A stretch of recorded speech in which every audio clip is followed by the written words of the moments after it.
The cause of the Salem Witch Trials. The Salem Witch Trials remain one of the darkest examples of paranoia and injustice throughout history. Now, 325 years after this tragic period, here's a look back at what happened and the political, religious and environmental factors that created a perfect storm for the accusations and death that followed. According to a report from Smithsonian, the belief of witches stemmed from a practicing Christians and other religions who said that the devil bestowed powers on people who professed their loyalty to him. This spurred on a witchcraft craze swept through Europe from the 1300s to the 1600s, when tens of thousands of people were executed for supposedly practicing witchcraft.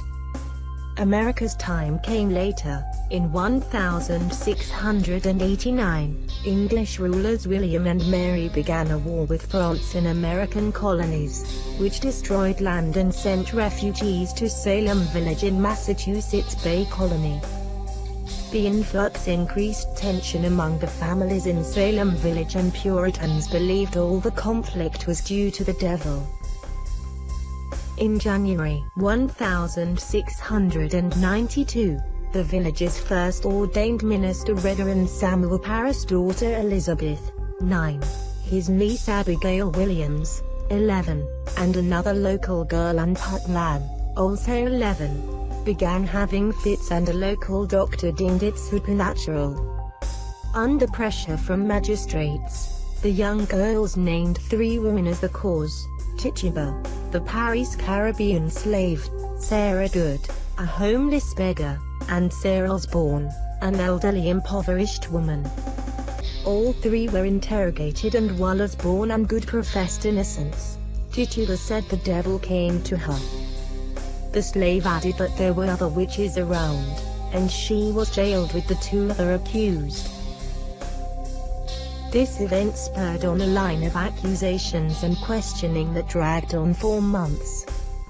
It was on May 1692 that Bridget Bishop, an older woman known for gossip and promiscuity, was brought into the special court, found guilty, and became the first person hanged on Gallows Hill.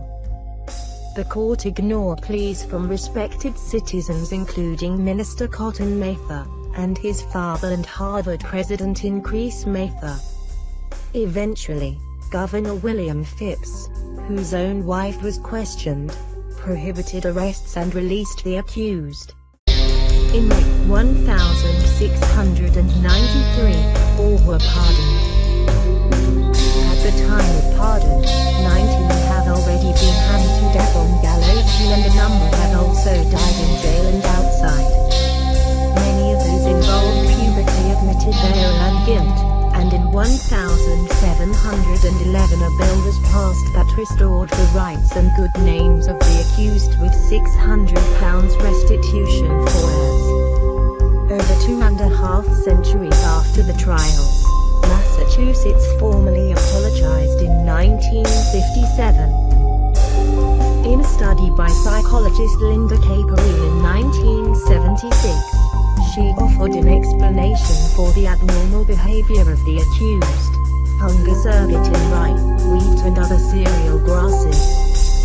According to a report from Yahoo, ergot is a hallucinogenic LSD, and Capari pointed out that the girls who accused the witches might have been under the effects of this fungus. After all, this was a fungus so common that people actually thought it was part of the plant. Furthermore, the summer of 1961 was rainy and wet, an ideal season for fungus to grow. So, perhaps the problem was, after, natural and not witchcraft.